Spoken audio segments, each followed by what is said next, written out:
વાત કરીશું અમદાવાદ શહેરની હવામાં પ્રદૂષણ વધી ગયું છે। શ્વાસના દર્દીઓને સતર્ક રહેવાની સલાહ આપવામાં આવી રહી છે। રખિયાલમાં 283 AQI સાથે સૌથી વધુ પ્રદૂષિત શહેરનું સરેરાશ AQI 211ની આસપાસ છે। શ્વાસના દર્દીઓને સતર્ક રહેવાની હાલ અત્યારે સલાહ આપવામાં આવી રહી છે। અમદાવાદથી આ સમાચાર। હવામાં પ્રદૂષણ વધ્યું છે, હવા બની છે ઝેરી। તો અમદાવાદની હવા કહી શકાય કે ઝેરી બનતી જઈ રહી છે। સરેરાશ AQI 211ની આસપાસ અને રખિયાલમાં 283 AQI સાથે સૌથી વધુ અમદાવાદનું શહેર એવું સાબિત થયું છે કે જ્યાં સૌથી વધારે પ્રદૂષણ છે। AQI ને લઈને હાલ અત્યારે અપડેટ સામે આવી રહી છે। અમદાવાદથી આ અપડેટ સામે આવી રહી છે। અમદાવાદની અંદર AQI ને લઈને હાલ અત્યારે દર્દીઓને સતર્ક રહેવાની સૂચના આપવામાં આવી છે। રખિયાલમાં 283 AQI જોવા મળી રહ્યું છે। સરેરાશ AQI 211ની આસપાસ છે અમદાવાદ શહેરની અંદર। તો અમદાવાદની હવા દિવસે ને દિવસે ઝેરી થતી જાય છે।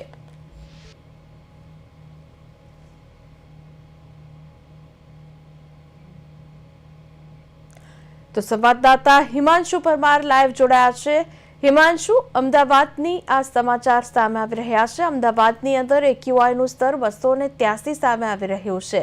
રખિયાલ વિસ્તારનું આ પ્રદૂષણ હાલ અત્યારે ક્યાં લઈ જશે? લોકોના સ્વાસ્થ્યને લઈને કેવી અપડેટ છે, જણાવશો।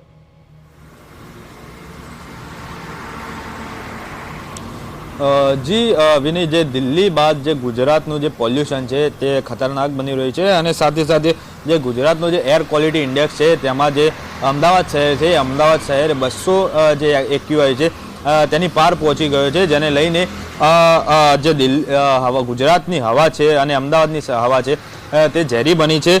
અને જે રખિયાલ વિસ્તાર છે અમદાવાદનો, ત્યાં આજ રોજ જે AQI છે 283 નોંધાયો હતો, જેને લઈને જે શહેરનું સૌથી વધુ પ્રદૂષિત શહેર જે છે અને જ્યાં સૌથી વધુ પ્રદૂષિત હવા છે તે રખિયાલ ખાતે નોંધાઈ હતી। અને સરેરાશ જે અમદાવાદમાં AQIનું જે લેવલ છે તે હાલમાં 211 નોંધાઈ ચૂકી છે। એટલે કે ક્યાંક ને ક્યાંક જે અમદાવાદની જે હવા છે તે દિવસે ને દિવસે પ્રદૂષિત થઈ રહી છે, જેને લઈને જે શહેરીજનો છે તેમને ભારે હાલાકી જે છે તે ભોગવવાનો વારો આવશે। કારણ કે જે આ હવા પ્રદૂષિત હોવાના કારણે લોકોને જે શરીર સંબંધિત, જે સ્વાસ્થ્ય સંબંધિત જે બીમારીઓ છે તે થવાની જે સંભાવનાઓ છે તે પ્રબળ બની જાય છે। અને ખાસ કરીને જે શ્વાસના જે દર્દીઓ છે તેમને પ્રદૂષિત હવા જે ન મળતી હોવાના કારણે તેમના સ્વાસ્થ્યમાં જે વધુ પડતો જે ફેરફાર જે જોવા મળી શકે છે અને તેમને શ્વાસ લેવામાં ભારે તકલીફ પડી શકે છે। જી હિમાંશુ, એક તરફ ઠંડીનો ચમકારો પણ વધી રહ્યો છે, બીજી તરફ અમદાવાદની અંદર પ્રદૂષણ પણ એ હદ સુધીનું ફેલાઈ રહ્યું છે। સાવચેતી માટે કેવા પગલાં લેવા જોઈએ?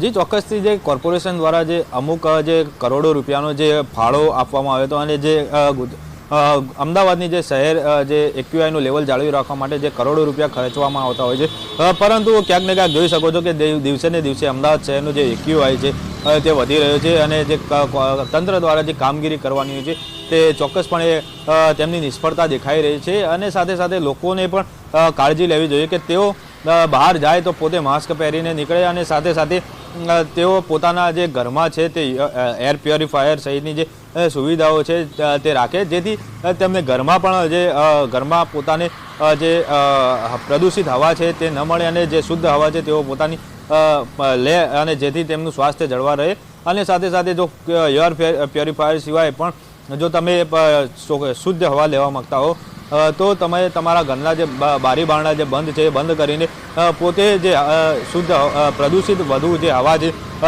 તેને બદલે જે હવા છે શુદ્ધ તે તમને મળી શકે છે। જી હિમાંશુ, અમારી સાથે જોડાઈને તમામ અપડેટ આપવા બદલ આપનો આભાર। તો અમદાવાદથી આ સમાચાર હતા, જેમાં AQI જે છે તે 283 સુધી પહોંચ્યો છે। વટવા વિસ્તારથી આ સમાચાર।